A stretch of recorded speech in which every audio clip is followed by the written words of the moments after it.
नमस्कार बच्चों, class 9th में पाठ गति में आगे बढ़ते हैं। आज मैं सबसे पहला टॉपिक लूँगा बल। बल क्या होता है? बहुत ही साधारण सी परिभाषा है। बल वह धक्का या खिंचाव है जो एक वस्तु से दूसरी वस्तु पर आरोपित होता है या लगाया जाता है। दोबारा सुन लीजिए, बल क्या है? बल वह धक्का या खिंचाव है जो एक वस्तु से दूसरी वस्तु पर लगाया जाता है। खिंचाव मतलब खींचना, धक्का मतलब धकेलना। ये तो हो गई परिभाषा कि बल वह धक्का या खिंचाव है जो एक वस्तु से दूसरी वस्तु पर लगाया जाता है। अब इसको आंकिक रूप से इसकी गणना कैसे करेंगे बल की? किसी वस्तु पर जो बल लगाया जाता है बच्चों, वो होता है वस्तु का द्रव्यमान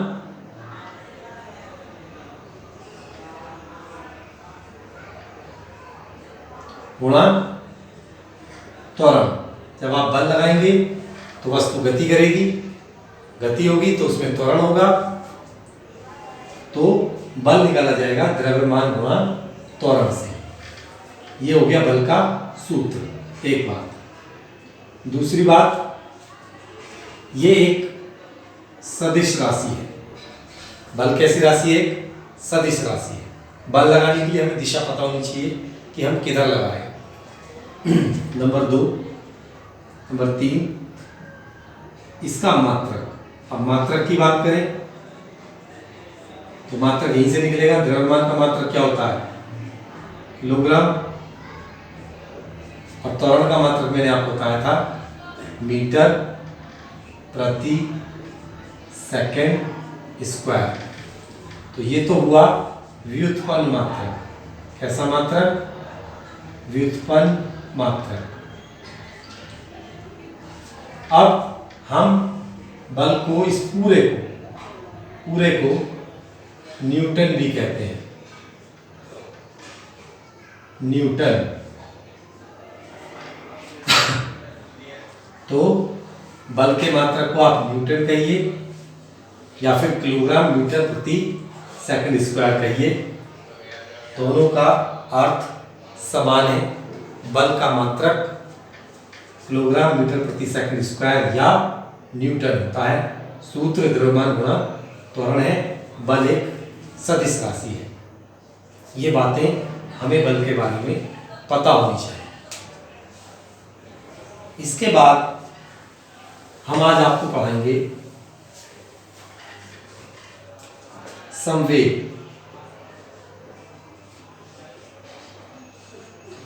संवेग क्या होता है? संवेग होता है बच्चों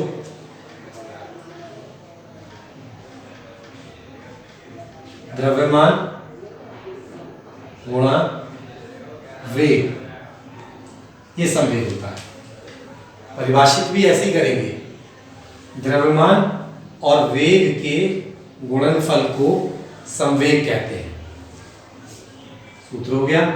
ये भी एक सदिश राशि है। कैसी राशि है? सदिश राशि। अब आता है मात्रक।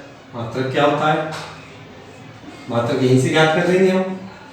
द्रव्यमान का मात्रक किलोग्राम, वेग का मात्रक मीटर प्रति सेकंड स्क्वायर।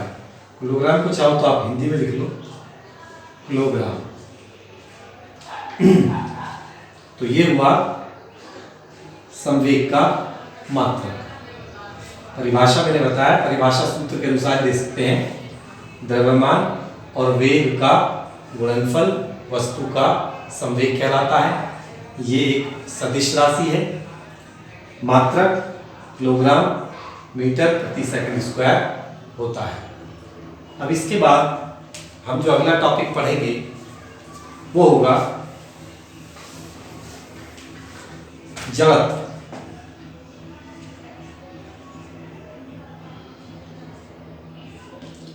अगला टॉपिक है जड़त्व। ये जड़त्व क्या है? बहुत इंपॉर्टेंट भौतिक राशि है। बच्चों, मान लिया हमारे पास ये एक पत्थर है बहुत बड़ा, और एक छोटी सी बॉल है। इस पत्थर और बॉल में से, ये पत्थर है बहुत बड़ा, किसको हिलाना आसान है? बॉल को हिलाना आसान है, लेकिन पत्थर को हिलाना थोड़ा कठिन है। एक अगर पत्थर काफ़ी बड़ा है आदमी से, तो वो इसे नहीं हिला पाएगा, बहुत ज़्यादा उसे बल लगाना पड़ेगा। लेकिन बॉल को यही आदमी बहुत आसानी से हिला देगा। तो क्यों ऐसा क्यों? क्योंकि आप जानते हैं कि पत्थर का द्रव्यमान अधिक है और बॉल का द्रव्यमान कम है। तो बच्चों, इस द्रव्यमान को ही हम जड़त्व कहते हैं। अधिक द्रव्यमान है तो अधिक बल लगाना पड़ रहा है। तो बच्चों, यहाँ पर कम द्रव्यमान है बॉल का, तो फिर हमें कम बल लगाना पड़ रहा है। तो बच्चों, ये द्रव्यमान ही होता है, जड़त्व की माप होती है। द्रव्यमान अगर ज़्यादा होगा तो जड़त्व भी ज़्यादा ही होगा। एक बार जड़त्व को फिर से परिभाषित कर देता हूँ विज्ञान के अनुसार। जड़त्व क्या है? किसी वस्तु का वह गुण जिसके कारण वह अपनी विराम अवस्था या गति अवस्था का विरोध करता है, जड़त्व कहलाता है। आप किसी चीज को हिलाओगे तो विरोध करेगी। कब विरोध करेगी? जब उसमें, कब ज्यादा विरोध करेगी? जब वजन ज्यादा होगा तो ज्यादा विरोध करेगी। वजन कम है तो कम विरोध करेगी, आसानी से चल जाएगी। कोई चीज चलती हुई आ रही है, हल्की है, तो आराम से रुक जाएगी, कम विरोध से ही। भारी कोई चीज, कोई बड़ा पत्थर चलता हुआ आ रहा है, क्या उसे रोक पाएंगे? नहीं, उसका जड़त्व ज्यादा है, उसे नहीं रोक पाएंगे। तो जड़त्व की परिभाषा, वैसे तो जड़त्व क्या है? द्रव्यमान के ऊपर निर्भर करता है, द्रव्यमान ही है जड़त्व। लेकिन परिभाषा कैसे बताई मैंने आपको? कि किसी वस्तु का वह गुण जिसके कारण वह अपनी विराम अवस्था या गति अवस्था का विरोध करती है, जड़त्व कहलाता है। इस टॉपिक के बाद बच्चों हम और नए टॉपिक पढ़ेंगे। जैसे कि हम पाठ पढ़ रहे हैं गति, तो गति के लिए एक वैज्ञानिक थे न्यूटन। न्यूटन ने कुछ नियम दिए। तो मैं पहले न्यूटन का गति का प्रथम नियम आपको समझाता हूं। न्यूटन का गति का प्रथम नियम क्या कहता है? न्यूटन का गति का प्रथम नियम सुन लीजिए। उन्होंने कहा कि यदि कोई वस्तु विराम अवस्था में है तो ये सदैव विराम अवस्था में ही रहेगी, और यदि कोई वस्तु गतिशील अवस्था में है, चल रही है, तो वो चलती ही रहेगी जब तक उस पर कोई बाह्य बल ना लगाया जाए। देख लो, आपके घर पे अगर कोई चीज रखी हुई है तो हमेशा रखी रहेगी जब तक आप बल लगाकर उसे नहीं हटाएंगे। और अगर कोई चीज, यानी स्कूटर है, वो चल रहा है, तो उसे रोकेंगे कैसे? ब्रेक लगाकर। ब्रेक क्या है? एक बल है। अब कुछ बच्चे सोचेंगे कि सर अगर ब्रेक नहीं लगाएंगे और रेस देना बंद कर देंगे तो भी तो कुछ दूर जाकर रुक जाएगा, उस पर तो कोई बल नहीं लगा। मशीनों में घर्षण बल होता है, तो मशीनें चलती हैं तो उनके बीच में घर्षण उत्पन्न होता है। वस्तुएं, गतिशील वस्तुएं उसी घर्षण बल के कारण रुक जाती हैं। जैसे फर्श पर एक बॉल फेंकते हैं तो फर्श और बॉल के बीच में एक घर्षण बल लगता है जो बॉल को रोकेगा। उसी घर्षण बल के कारण बॉल कुछ दूर जाके रुक जाएगी। लेकिन अगर घर्षण बल नहीं होगा तो बॉल चलती चली जाएगी, चलती चली जाएगी, चलती चली जाएगी, जब तक उस पर कोई बाह्य बल नहीं लगेगा। तो न्यूटन की गति का प्रथम नियम यही है। सुन लीजिए ध्यान से, मैं आराम आराम से बोलता हूँ और लिख भी लेना। यदि कोई वस्तु रुकी हुई है तो वो रुकी रहेगी, यदि गति अवस्था में है तो गति अवस्था में रहेगी, जब तक उस पर कोई बाह्य बल ना लगाया जाए। बच्चों, न्यूटन के गति का जो प्रथम नियम है इसे जड़त्व का नियम भी कहते हैं, क्योंकि ऐसा जड़त्व के कारण ही होता है, यानी वस्तु के द्रव्यमान के कारण ही होता है। यदि वस्तु रुकी हुई है तो वो विरोध करेगी अपने द्रव्यमान कारण, और गतिशील अवस्था में है तो रोकने के लिए भी वो विरोध करेगी अपने द्रव्यमान के कारण, और द्रव्यमान क्या है? जड़त्व है। तो इसलिए न्यूटन के गति के प्रथम नियम को जड़त्व का नियम भी कहते हैं। अब एक और बात, न्यूटन के गति के प्रथम नियम से जुड़े हुए कुछ उदाहरण मैं आपको समझाता हूँ, समझने की कोशिश करना। जैसे कभी कभी हम बस या ट्रेन में बैठते हैं और वो जब अचानक चलती है तो हम पीछे की ओर गिर जाते हैं। ऐसा क्यों होगा? जरा ध्यान से समझिए कि जब हम गाड़ी में बैठे हुए हैं तो हमारा निचला भाग गाड़ी के संपर्क में है, बिल्कुल, और जब गाड़ी अचानक चलती है तो निचला भाग गाड़ी के संपर्क में होने के कारण आगे चलना आरंभ कर देता है, और ऊपर वाला भाग गाड़ी के संपर्क में नहीं होता, वो वहीं रह जाता है, और हमें ऐसा महसूस होता है कि हम पीछे की ओर गिर गए, जबकि पीछे की ओर नहीं गिरे हम। हमारा नीचे वाला भाग तो गाड़ी के साथ चल दिया, ऊपर वाला भाग जड़त्व के कारण वहीं रुका रहने का प्रयास करता है, इसलिए हमें ऐसा लगता है कि हम गिर रहे हैं।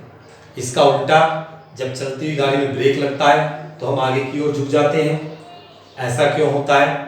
इसकी व्याख्या भी वैसे ही की जाएगी कि जब हम गाड़ी में बैठे हुए हैं तो हमारा निचला भाग गाड़ी के संपर्क में है, ब्रेक लगने पर गाड़ी रुक जाती है, निचला भाग भी रुक जाता है, परंतु ऊपर वाला भाग जड़त्व के कारण कुछ समय के लिए गति अवस्था में बना रहता है और हम आगे की ओर गिर जाते हैं। ऐसे अन्य भी कई उदाहरण हैं, जैसे कंबल को झाड़ देने से धूल निकल जाती है, क्योंकि जब कंबल को हम गति अवस्था दे देते हैं तो धूल के कण विराम अवस्था में ही बने रहने का प्रयास करते हैं और वो कंबल से अलग हो जाते हैं। पेड़ की टहनी को जब हिलाया जाता है तो फल टूटकर गिर जाते हैं, क्योंकि जब टहनी को हिलाते हैं तो टहनी गति अवस्था में आ जाती है, लेकिन फल जड़त्व के कारण उसी अवस्था में रहने का प्रयोग करते हैं और वो टूटकर गिर जाते हैं। अन्य भी और कई उदाहरण हो सकते हैं, वो आप किताब से देखकर पढ़ सकते हैं। अब मैं आपको दूसरा नियम पढ़ाऊंगा, ध्यान से सुनेंगे। न्यूटन का गति का द्वितीय नियम। क्या है ये द्वितीय नियम बच्चों? बहुत आसान सा नियम है। क्या कहता है ये? ध्यान से समझेंगे, थोड़ा सा। संवेग मैंने आपको पढ़ाया, परिवर्तन मतलब बदलना, चेंज होना, बढ़ना या घटना। संवेग परिवर्तन की समय दर किस दर से, कितनी देर में संवेग घट रहा है या बढ़ रहा है, समय देखना पड़ेगा। संवेग परिवर्तन की समय दर वस्तु पर लगाए गए बल के बराबर होती है। ऐसे ही परिभाषा बना लेंगे, एक बार फिर सुनेंगे। किसी वस्तु के संवेग परिवर्तन की समय दर वस्तु पर आरोपित बल के बराबर होती है। परिवर्तन के लिए मैंने कल भी एक ये त्रिभुज का जैसा प्रतीक प्रयोग किया था, और संवेग को हम P, कैपिटल P से प्रदर्शित करते हैं, और समय परिवर्तन लेना पड़ेगा, और बल F। तो यहाँ से आ गया संवेग परिवर्तन बटे समय अंतराल बराबर F मतलब फोर्स, बल। तो यहाँ से हम बल की एक परिभाषा और निकाल सकते हैं। बल को ऐसे भी परिभाषित कर सकते हैं, संवेग परिवर्तन की समय दर को बल कहते हैं। तो बच्चों, अगर संवेग धीरे धीरे यानी देर में परिवर्तित हो रहा है तो बल कम लगेगा, और अगर संवेग तेजी से परिवर्तित हो रहा है तो बल ज़्यादा लगाना पड़ेगा। इसका भी मैं एक अनुप्रयोग आपको समझाता हूँ। जैसे बॉल क्रिकेट में खेलते हैं और जब कोई खिलाड़ी कैच पकड़ता है तो वो बॉल पकड़ने के साथ साथ अपने हाथों को भी धीरे धीरे नीचे लाता है। इससे क्या होता है? बॉल का संवेग धीरे धीरे कम होने लगता है, जिससे बॉल आपके हाथों पर कम बल लगाती है और आपको चोट कम लगती है। तो बच्चों दोबारा समझ लीजिए, बॉल तेजी से आ रही है, आप हाथ से पकड़ना चाहते हैं, गति ज़्यादा है, आपको चोट लग सकती है, तो आप क्या करें, बॉल के साथ साथ हाथ को पीछे लेके जाएं, तो उसका संवेग धीरे धीरे कम होगा। जब संवेग कम होगा तो बल भी कम होगा, वो आपके हाथों पर कम बल लगाएगी, आपको कम चोट लगेगी। इसे भी आप अच्छे से याद रखेंगे। और भी कई अनुप्रयोग होंगे, वो भी आप पढ़ सकते हैं अन्य किताबों से, इंटरनेट पर भी पढ़ सकते हैं। अगर कोई अनुप्रयोग समझ में नहीं आता है तो आप मुझसे पूछ सकते हैं। अब न्यूटन का मैं आपको तीसरा नियम समझाता हूँ। क्या है तीसरा नियम, थोड़ा ध्यान से समझेंगे, बहुत ही आसान और इम्पोर्टेंट नियम है। क्या कहता है ये नियम, समझेंगे। नियम ये कहता है कि अगर आप किसी वस्तु पर बल लगाते हैं तो वस्तु भी आप पर एक बल लगाती है। सिर्फ यही साधारण सा एक नियम है कि अगर आप दीवार को धक्का दोगे तो दीवार भी आपको पीछे की ओर धक्का देगी। ऐसा आप करके महसूस कर सकते हैं। इसे हम क्रिया प्रतिक्रिया का नियम भी कहते हैं। आप साधारण भाषा में भी लिख सकते हैं कि अगर आप किसी वस्तु पर बल लगाते हैं तो वो वस्तु भी आप पर पीछे की ओर एक बल लगाएगी। या ऐसे कह सकते हैं कि प्रत्येक क्रिया की विपरीत दिशा में प्रतिक्रिया होती है। जैसे कि आप बंदूक से गोली छोड़ते हैं तो बंदूक ने गोली पर एक बल लगाया आगे की ओर, तो गोली ने बंदूक पर पीछे की ओर एक बल लगाएगी, जिसके कारण एक झटका उत्पन्न होता है और हमें पीछे की ओर कर देता है। एक ही अनुप्रयोग आप सीख सकते हैं। अब जैसे आपने कभी टीवी में रॉकेट को उड़ते हुए देखा होगा, तो रॉकेट जो होता है उसमें बहुत सारा ईंधन होता है और ईंधन एक साथ गैस के रूप में नीचे से निकलता है। जैसे ही गैसें जलने के बाद नीचे की ओर आती हैं तो गैसों पर नीचे की ओर बल लगता है। उसी तरह से रॉकेट पर एक विपरीत दिशा में ऊपर की ओर एक बल लगता है और रॉकेट ऊपर की ओर उड़ जाता है। तो क्रिया प्रतिक्रिया के कई उदाहरण हमें अपने व्यवहारिक जीवन में दिखाई देते हैं। जैसे पानी है कहीं और वहाँ पर एक पानी में एक नाव है,